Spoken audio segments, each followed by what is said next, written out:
Welcome to The Explainer. Today we're cracking open a story that connects your local grocery store to the highest levels of global diplomacy. Believe it or not, we're talking about eggs, and how a simple breakfast staple has become a major bargaining chip in a high-stakes global standoff. So let's start with a new word you might be hearing a lot lately: eggflation. And yeah, it's pretty much exactly what it sounds like. Egg prices are going through the roof. But this isn't just some funny word for a local problem. Nope, this is at the very heart of a crisis unfolding right now in the United States, and it's sending shockwaves all across the globe. All right, so let's zoom in on America's egg emergency. The US is facing a really severe egg shortage, and the main culprit is a widespread and devastating outbreak of bird flu. And the fallout from this has been, well, it's been huge. We're talking millions of chickens having to be culled. That leads to a massive drop in supply, which of course means prices are just skyrocketing for everyday people. It's gotten so bad that supermarket shelves are literally empty in some places, turning what used to be a breakfast staple into, believe it or not, a luxury item. So naturally, with a crisis this big, there's a frantic search for a solution. The US government started looking to its international partners, hoping they could help import millions of eggs to get the market stable again. But the plan hit a major snag almost immediately. Turns out, America's usual go-to allies like Turkey and South Korea just couldn't deliver. And why? Well, they were dealing with their own mess. Things like inflation, super high production costs, and their own limited supplies. They just didn't have any extra eggs to spare for the US. So this created a huge problem. I mean, if your usual partners can't help you out, where do you turn? That became the million-dollar question, not just for US officials, but for the entire global supply chain. And the answer, surprisingly, takes us to the other side of the world, to India's egg empire. Now, to really get a handle on why India is such a big deal in this story, you gotta look at the numbers. And this first one is just massive. 149 billion. That's how many eggs India produces every single year.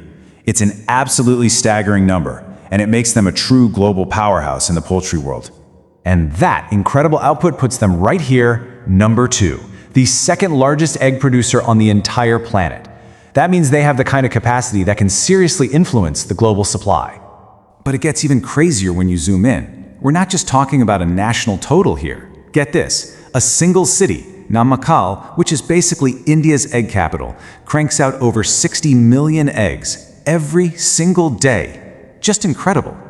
So, okay, India has the eggs, a lot of eggs.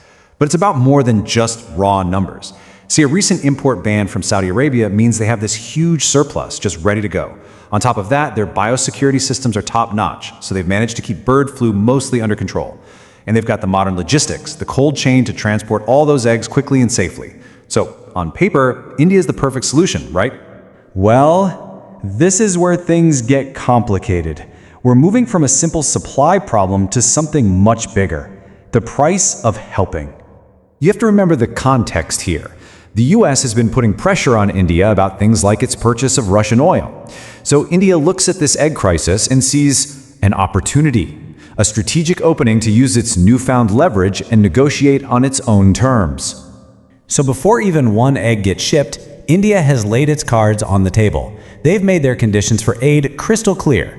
They want the US to restore certain trade benefits that were taken away back in 2019. They want lower tariffs on other Indian goods, and they're even asking for relaxed visa rules for their IT professionals. They are tying this food crisis directly to these long-standing trade disputes. And what this all boils down to is a fascinating and kind of scary new reality in international relations: food as a weapon. And really, this quote from the source material just sums it all up perfectly. Trade, after all, must benefit both sides. The message couldn't be clearer. They're basically saying, we'll help you, but only if we get what we want.